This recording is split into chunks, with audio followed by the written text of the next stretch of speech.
Procrastination is a common problem that people from all ages experience. It's the act of delaying activities that should be done in a timely manner, which can obviously have a clear impact on your life, leading to missing deadlines, poor performance, and maybe even health conditions. And some of us are worse than others, like this guy on Reddit who wrote the final page of his speech to text on his drive to class to hand it in.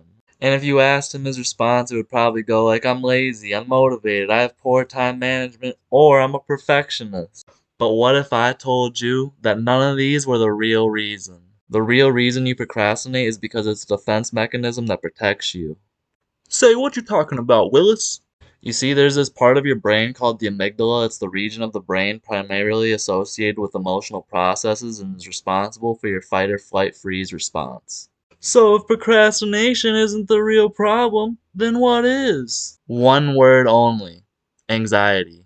You see, anytime you're about to do something that gives you the fear of looking stupid, rejection, or failure, the amygdala in your brain is firing off like crazy, bro. Like, let's talk about applying for jobs, for example.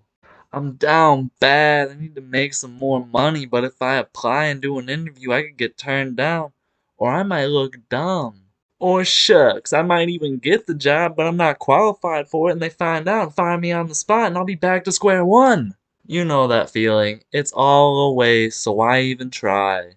At some level, that's your subconscious mind firing off that fight or flight freeze response to protect you. In that scenario of whether or not you're applying for a job, it has nothing to do with being lazy. So how do we switch around our mindsets and fix this? This is where things get spicy. Once you learn this, things will take a lot less effort and become a lot more enjoyable.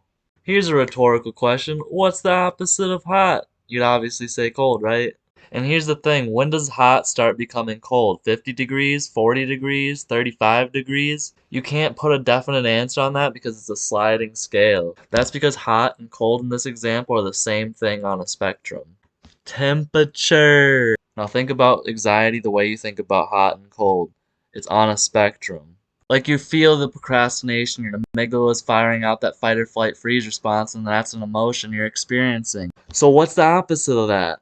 It's excitement. Excitement and anxiety are on the same spectrum, the same emotion, it's just manifested differently inside you. You can be anxious about working out, or you can be excited to transform your body. You can be anxious about dating or meeting someone new, or you can be excited to potentially find your soulmate and find someone you can vibe and spend a lot of time with.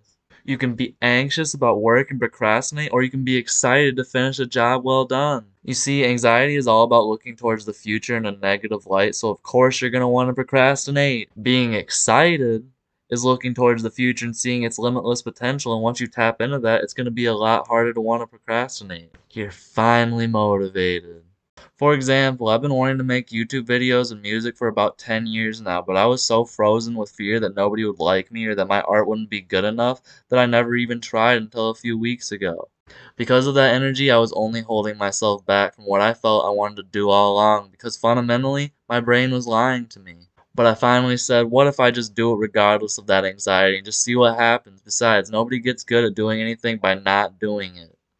So of course, almost immediately when I started, I felt a weight lift off my shoulders. I realized how pointless these fears were and that I feel more fulfilled doing than worrying about all the possible what ifs. You gotta go from forcing yourself to do something to feeling empowered by doing it. From anxiety to genuine excitement.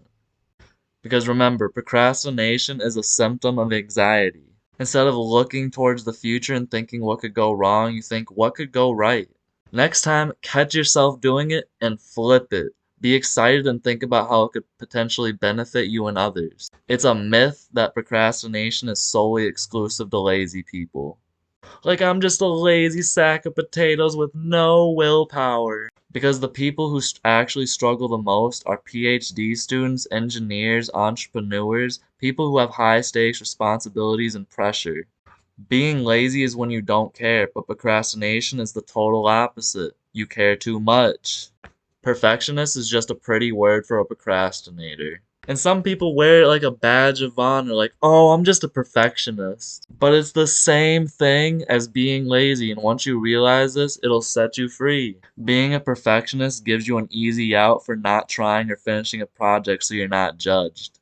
The way you get over it is by releasing control. You can't control the outcome, especially when it comes to art. It may be based, it may be cringe, it may get radio silence, it may get tons of praise. What matters is that you put in the effort to figure that out for yourself. If you focus on quantity and doing better each time versus being perfect on everything the first try, then doing it over and over again, you're bound to get better at it, right? If you focus on quality solely, then you'll never finish, or even worse, never start, and because of that, you remain stagnant. The only way you're going to get the quality you want is by doing it over and over again in quantity. And of course, you're gonna suck in the beginning, but focus on doing it bit by bit every day, even if it's doing the bare minimum. Understand your procrastination is causing resistance, and that's because of anxiety. The anxiety that has to be this big, colossal thing, but by making it into a smaller thing, you're able to step into creating a quantity of something comfortably. When you have anxiety around something that's the cause of your procrastination, it's because you see something going wrong. You gotta look towards the future and think about what if it potentially goes right. Tap into that excitement and watch your procrastination wither away and die. Anyways, if you like this video, give me a like, give me a subscribe, and I'll see y'all later.